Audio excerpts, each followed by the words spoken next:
और इस ब्लॉकेज को हम बिना मेडिसिन के सिर्फ घरेलू और प्राकृतिक तरीकों से कैसे दूर कर सकते हैं। तो फ्रेंड्स, सबसे पहले ये समझना जरूरी है कि नसें आखिर कमजोर क्यों होती है। इसका पहला कारण है डायबिटीज। जब शरीर में ब्लड शुगर लेवल ज्यादा हो जाता है तो उसका सीधा असर नसों पर पड़ता है और वो धीरे धीरे कमजोर होने लगती है। दूसरा कारण है हाई ब्लड प्रेशर। साथ में भस्त्रिका, प्राणायाम और अनुलोम विलोम जरूर करें। यह नर्व सिस्टम को ताकत देते हैं और दर्द को धीरे धीरे कम करते हैं। अब बात करते हैं घरेलू इलाज की। इस नुस्खे को सही तरीके से अपनाने पर 14 से 15 दिनों के अंदर ही पॉजिटिव असर दिखना शुरू हो जाता है, लेकिन इसे कम से कम 1.5 महीने तक नियमित रूप से करना बहुत जरूरी है। इस आपकी नसों में खून का प्रवाह यानी ब्लड फ्लो सही कर देगा, नसों में बने ब्लॉकेज को खत्म करने में मदद करेगा और दिल से जुड़ी कई परेशानियों को धीरे धीरे दूर करना शुरू कर देगा, क्योंकि इसमें कई तरह के जरूरी विटामिन और मिनरल्स पाए जाते हैं जो हार्ट को हेल्दी और एक्टिव रखते हैं। साथ ही आपके शरीर में हड्डियों और जोड़ों में बनी सूजन, जो अक्सर वात या वायु के कारण होती है, उसे भी कम कर देगा। हेलो दोस्तों, स्वागत है आपका हमारे चैनल होम रेमेडीज हिंदी में। इस वीडियो में हम जिस टॉपिक पर बात करने जा रहे हैं वह हर इंसान की सेहत और शरीर की अच्छी हालत बनाए रखने के लिए बहुत ही अहम है। हमारे शरीर के अंदर जो पतली पतली नसें होती हैं, जिन्हें मेडिकल भाषा में नर्व्स कहा जाता है, वे शरीर के हर छोटे से छोटे काम को बिना रुकावट और सही ढंग से करने में मदद करती है। अगर यह नसें पूरी क्षमता और पूरी ताकत के साथ अपना काम कर रही हो, तो शरीर में खून का प्रवाह यानी ब्लड फ्लो एक जगह से दूसरी जगह तक आसानी से और तेजी से पहुंचता है।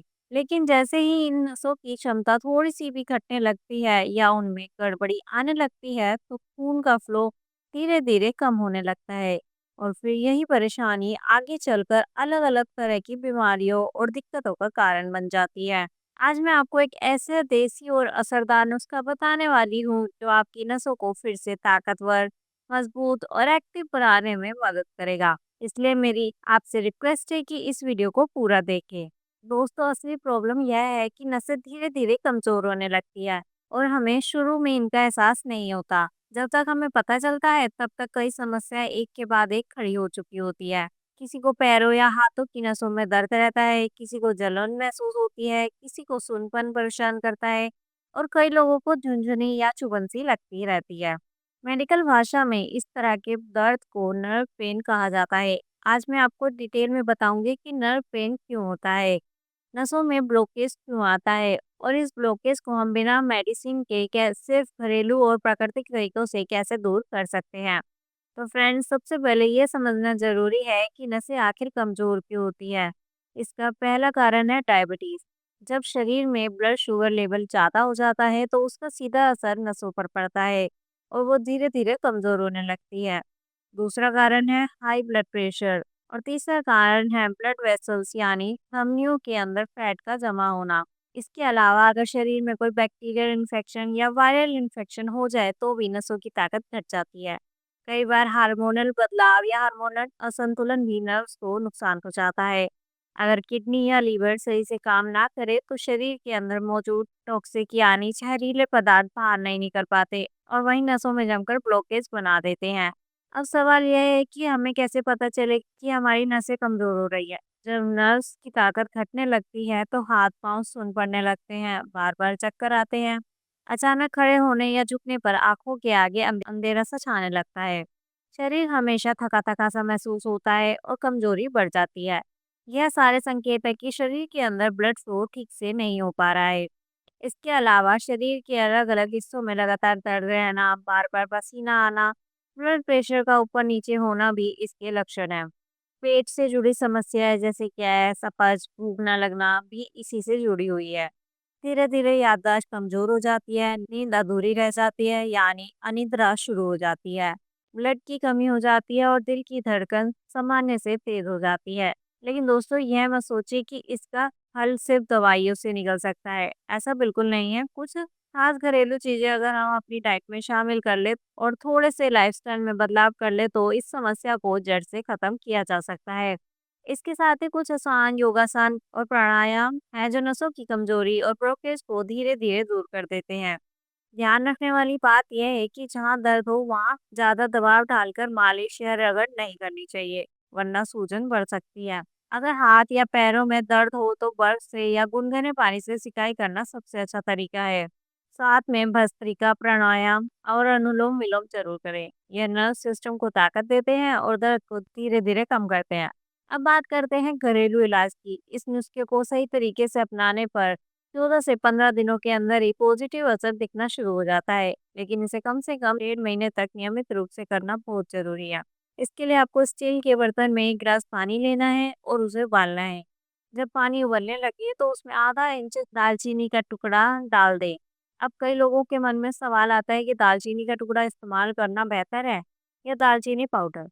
तो मैं साफ बता दूं कि अगर आप मार्केट से साबुत दालचीनी खरीद कर घर पर पीसते हैं और ताज़ा पाउडर बनाते हैं तो वही सबसे ज़्यादा असरदार और फायदेमंद होता है। तो दोस्तों, सबसे पहले आपको करना यह है कि मार्केट से एकदम अच्छी क्वालिटी और साफ सुथरी दालचीनी खरीद कर लानी है। फिर उसे घर पर ही सिलबट्टे या ग्राइंडर की मदद से अच्छे से कूट कर या पीस कर बारीक पाउडर तैयार कर लेना है।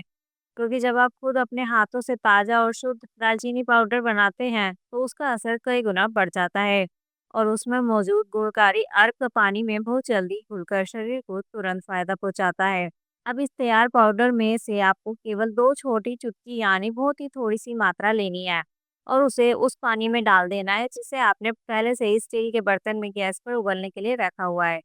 अब बारी आती है दूसरी सामग्री की और वह है बड़ी इलायची। इसे आमतौर पर काली इलायची भी कहा जाता है। यह मसाला लगभग हर घर की रसोई में आसानी से मिल जाता है।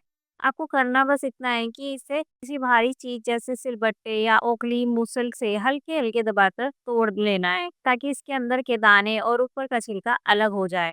फिर इसे भी उसी उबलते हुए पानी में डाल देना है। अब तीसरी सामग्री जो इसमें डालनी है वह है लौंग। जी हाँ, आपको केवल 2 से 3 लौंग लेनी है और उन्हें भी हल्के से कूटकर उसी पानी में डाल देना है। अब यह तीनों चीज़ें दालचीनी, इलायची और लौंग उस पानी में अच्छी तरह उबलने लगती है तो केवल 1 से 1.5 मिनट में इनका पूरा गुणकारी अर्क उस पानी में मिल जाता है। उसके बाद गैस बंद कर दीजिए और बर्तन को वैसे ही छोड़ दीजिए ताकि पानी धीरे-धीरे ठंडा होकर सामान्य तापमान यानी नॉर्मल टेम्परेचर पर आ जाए। फिर जब यह ओसिया पानी ठंडा हो जाए तो इसे किसी साफ कपड़े या बारीक छलनी से छान लेना है। अब इसमें आखिरी सामग्री डालनी है वह है गुड़। आपको लगभग आधा इंच जितना एक छोटा टुकड़ा गुड़ का लेना है और उसे इस छाने हुए पानी में डाल देना है। गुड़ घुलकर इस मिश्रण में मिठास भी देगा और साथ ही इसके गुणकारी असर को और बढ़ा देगा। लेकिन ध्यान रखिए, अगर किसी को डायबिटीज की समस्या है तो गुड़ डालना कंपलसरी नहीं है। हाँ, अगर आपको हल्का मीठा स्वाद पसंद है तो बहुत ही कम मात्रा में गुड़ डाल सकते हैं। बिना गुड़ के भी यह ड्रिंक उतना ही असरदार रहता है। वैसे जब आप इसमें गुड़ डालते हैं तो इसकी ताकत और फायदे लगभग 4 गुना तक बढ़ जाते हैं। यह ड्रिंक पूरी तरह सुरक्षित है और इसका कोई भी साइड इफेक्ट नहीं है। आप इसे गर्मियों में भी आराम से और निश्चित होकर पी सकते हैं। लेकिन एक छोटी सी सावधानी रखनी है, जब आप यह ड्रिंक पिए तो उसके 15 मिनट के अंदर एक छोटा चम्मच सौंफ जरूर चबाकर खा लें। इससे इसकी औषधीय शक्ति शरीर के अंदर और भी ज्यादा असर करेगी और फायदे जल्दी मिलेंगे। अब सवाल आता है कि इसे पीने का सही समय कौन सा है। दोस्तों, सबसे अच्छा तरीका यही है कि आप इसे रात में डिनर करने के लगभग आधे घंटे बाद आराम से पी लें। उसके करीब 15 मिनट बाद सौंफ खा लें। यह मिश्रण आपके शरीर के लिए एक नेचुरल मेडिसिन की तरह काम करेगा और नसों से लेकर दिल तक के पूरे सिस्टम को राहत और मजबूती देगा। मैंने जो मात्रा और तरीका बताया है वह केवल एक व्यक्ति के लिए है। अगर आपको इसे 2 लोगों के लिए बनाना हो तो हर सामग्री की मात्रा को दोगुना कर दीजिए ताकि दोनों को पूरा फायदा मिल सके। अगर आप इस ड्रिंक को लगातार 14 से 15 दिन तक बिना रुके रोज पिएंगे तो यह आपकी नसों में खून का प्रवाह यानी ब्लड फ्लो सही कर देगा। नसों में बने ब्लॉकेज को खत्म करने में मदद करेगा और दिल से जुड़ी कई परेशानियों को धीरे धीरे दूर करना शुरू कर देगा, क्योंकि इसमें कई तरह के जरूरी विटामिन और मिनरल्स पाए जाते हैं जो हार्ट को हेल्दी और एक्टिव रखते हैं। साथ ही ये आपके शरीर में हड्डियों और जोड़ों में बनी सूजन जो अक्सर वात या वायु के कारण होती है उसे भी कम कर देगा। अगर पैरों की पिंडलियों में, मांसपेशियों में या हड्डियों के जोड़ पर लगातार सूजन या दर्द रहता है तो वहाँ भी यह नुस्खा असर दिखाएगा। अब बात करते हैं उन फूड्स की जिन्हें आपको अपनी रोजाना की डाइट में जरूर शामिल करना है। आजकल का जो भी खाना हम खाते हैं उसमें पूरे न्यूट्रिएंट्स वैल्यू यानी पोषण की मात्रा मौजूद नहीं होती। इसी वजह से हमें कुछ खास फूड अपनी डेली लाइफस्टाइल में शामिल करने चाहिए जिनमें भरपूर पोषक तत्व हो। इनमें सबसे पहला नाम आता है अलसी। अलसी का बीज ओमेगा 3 फैटी एसिड और अल्फा लिनोलेनिक एसिड का बेहतरीन स्रोत है। सर्दियों में तो इसे लोग खाते ही हैं, लेकिन गर्मियों में भी आप इसका पाउडर बनाकर रात को पानी में भिगो दें और सुबह इसका पानी पी लें या बीज चबा लें। इससे नसों को मजबूती मिलेगी और इम्यूनिटी भी स्ट्रांग होगी। इसके अलावा आप चिया सीड्स का सेवन भी कर सकते हैं। चिया सीड्स में कूलिंग इफेक्ट बहुत ज़्यादा होता है और इसमें ओमेगा 3 फैटी एसिड, पोटेशियम और आयरन जैसे जरूरी मिनरल्स पाए जाते हैं। यह सब नर्वस सिस्टम को ताकत देते हैं और शरीर से थकान और कमजोरी को धीरे धीरे दूर कर देते हैं। तो दोस्तों, यह पूरी इन्फॉर्मेशन मैंने आज आपके साथ बड़े ही विस्तार से शेयर की है। मुझे पूरी उम्मीद है कि अगर आपकी नसें कमजोर हो चुकी हैं, नसों में ब्लॉकेज है या दिल से जुड़ी कोई भी परेशानी है और आप लंबे समय से सिर्फ दवाइयों पर निर्भर है, तो आप एक बार इस नुस्खे को जरूर अपनाइए। कम से कम 14 से 15 दिन तक इसे बिना रुके अपनाइए और फिर खुद अपने शरीर और सेहत में फर्क महसूस कीजिए। अगर आपको यह वीडियो उपयोगी लगा हो तो इसे जरूर लाइक करें, अपने दोस्तों और परिवार के साथ शेयर करें और हमारे चैनल होम रेमेडीज हिंदी को सब्सक्राइब करना ना भूलें, ताकि इसी तरह की और भी जानकारी आपको आसानी से मिल सके। तो मिलते हैं अगली वीडियो में, तब तक के लिए स्वस्थ रहिए, ध्यान रखिए और हमारे साथ जुड़े रहिए। धन्यवाद।